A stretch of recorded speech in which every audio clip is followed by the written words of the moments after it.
أعوذ بالله من الشيطان الرجيم بسم الله الرحمن الرحيم الحمد لله رب العالمين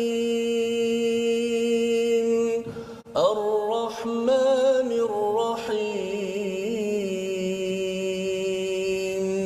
مالك يوم الدين إياك نعبد وإياك نستعين اهدنا الصراط المستقيم صراط الذين أنعمت عليهم غير المغضوب عليهم ولا الضالين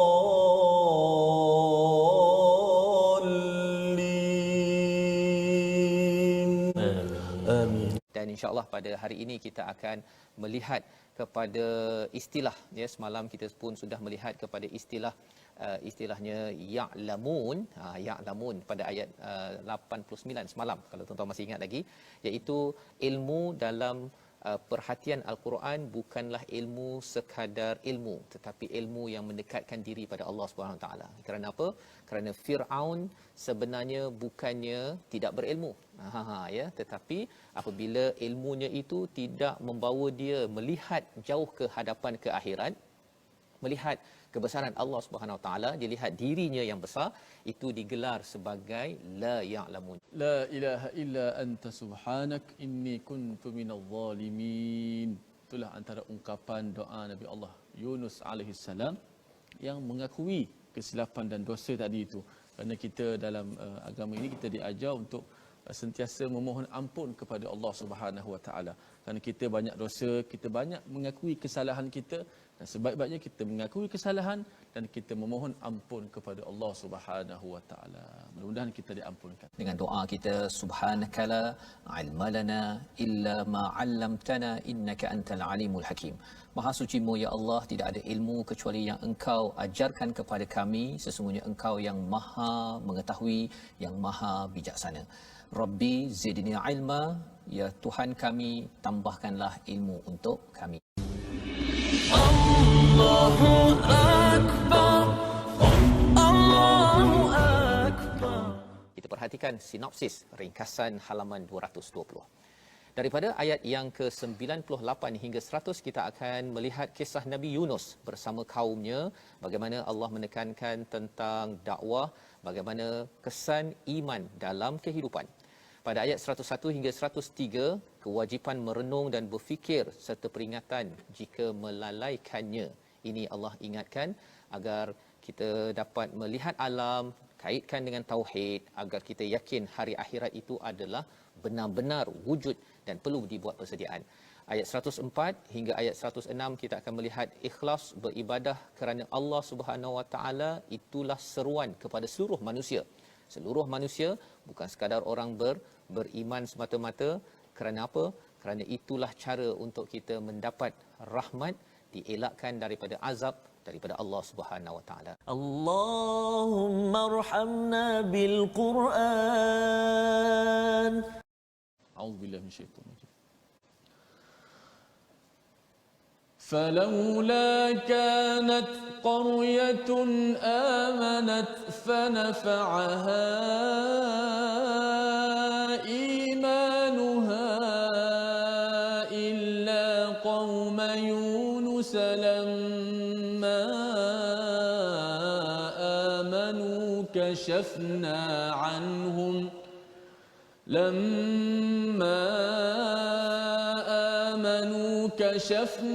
عنهم عذاب الخزي في الحياة الدنيا ومتعناهم إلى حين ولو شاء ربك لآمن من في الأرض كلهم أفأنت تكره الناس حتى يكونوا مؤمنين وما كان لنفس أن تؤمن إلا بإذن الله ويجعل الرجس على الذين لا يعقلون قل انظروا ماذا في السماوات والأرض وما تغني الآيات والنذر عن قوم لا يؤمنون فهل ينتظرون إلا مثل أيام الذين خلوا من قبلهم قل فانتظروا إني معكم من المنتظرين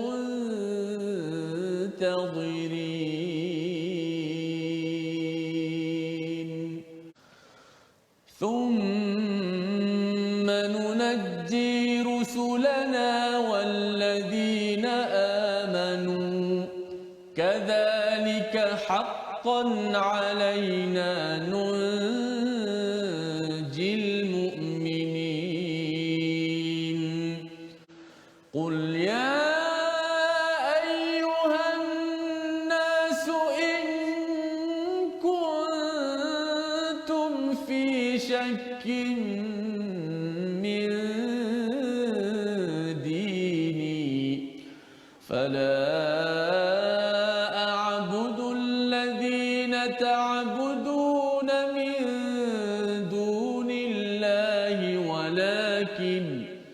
ولكن أعبد الله الذي يتوفاكم وأمرت أن أكون من المؤمنين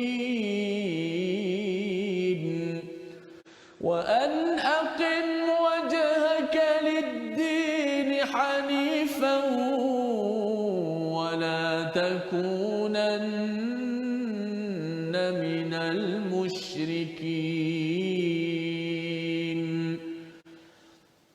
ولا تدع من دون الله ما لا ينفعك ولا يضرك فإن فعلت فإنك إذا من الظالمين صدق الله العظيم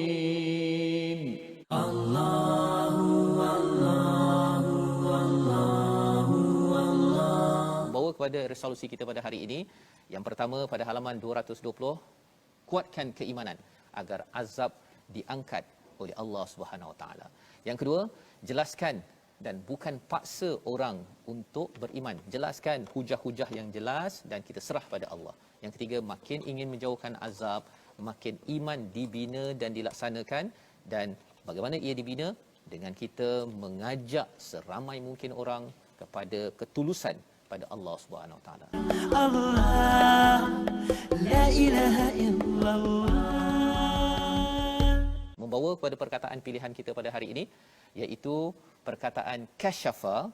Ini perkataan signature surah Yunus, ya, iaitu ada 3 kali dalam surah ini, 20 kali sepanjang al-Quran. Maksudnya Allah menghilangkan, Allah menutup, Allah melindungi seseorang daripada sesuatu azab yang hina dengan apa? Dengan iman. Dan apabila seseorang itu bina iman, tuan-tuan, salah satu cara membina iman ini dengan kita membaca al-Quran. Allah akan tambah iman kita. Kita beramal, kita tambah iman lagi. Kita berjuang, Allah akan tambah iman kita. Maka itulah yang akan menjemput rahmat daripada Allah dan terjauh daripada azab sengsara dalam bentuk pelbagai, ya. Azab ini adalah dia beza ujian dengan azab. Maksudnya ujian dengan azab. Nabi Ayub dia dapat ujian, dia tak dapat azab. Kan? Sakit. Tapi ada orang dapat sakit kerana azab. Apa bezanya? Ujian menyebabkan dia payah tetapi mendekatkan diri pada Allah. Azab sebenarnya kerana orang ni dah diingat dan akhirnya dia degil sangat, Allah nak azab dia, dan orang ini bila dapat sesuatu perkara kesusahan itu makin jauh lagi daripada Allah Subhanahu Wa Taala. Astaghfirullah innallah kana tawwaba. Baik, kita nak belajar ilmu tajwid sedikit pada hari ini. Semalam kita dah sebut tentang ikhfa syafawi berkaitan hukum mim mati bertemu dengan ba. Okey, hari ini kita nak belajar berkenaan dengan hukum idgham pula pada hukum mim mati, kan. Okey, idgham pada hukum mim mati apabila mim mati bertemu dengan huruf apa? Bertemu dengan huruf mim juga. Mim mati bertemu dengan huruf mim juga, ataupun disebut sebagai idgham mutamathilain, idgham mislain, kita biasa dengarkan. Maka hukum mim mati ni apabila mim mati bertemu dengan mim, berlakulah idgham. Jom kita lihat contoh dalam ayat yang kita baca sebentar tadi. Sebenarnya ada contoh hukum idgham mutamathilain. Baik, ulang kaji praktikal hukum mim mati iaitu hukum idgham. Contohnya pada ayat yang ke-102.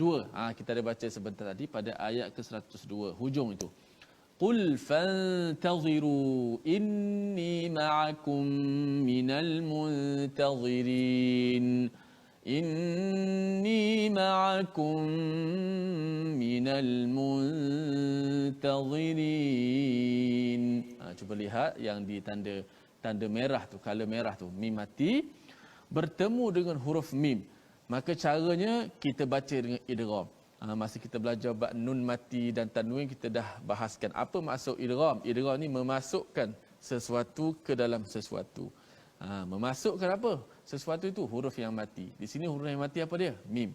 Mim mati dimasukkan ke dalam huruf selepas tu, huruf mim yang berbaris di bawah situ. Maka berlakulah hukum idgham.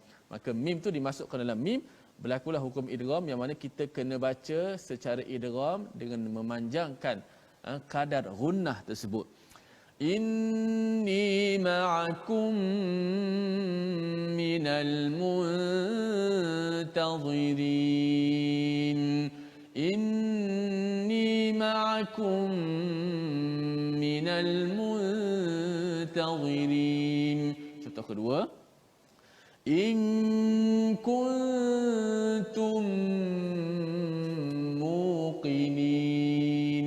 Mim mati juga bertemu dengan mim. Maka itulah hukum idgham mutamathilain pada tajuk mim mati. Semalam mim mati bertemu dengan ba, ikhfa syafawi. Hari ini mim mati bertemu dengan huruf mim juga. Satu saja hurufnya, mim juga, jadi idgham mutamathilain. Wallahu a'lam. Baik, Safas.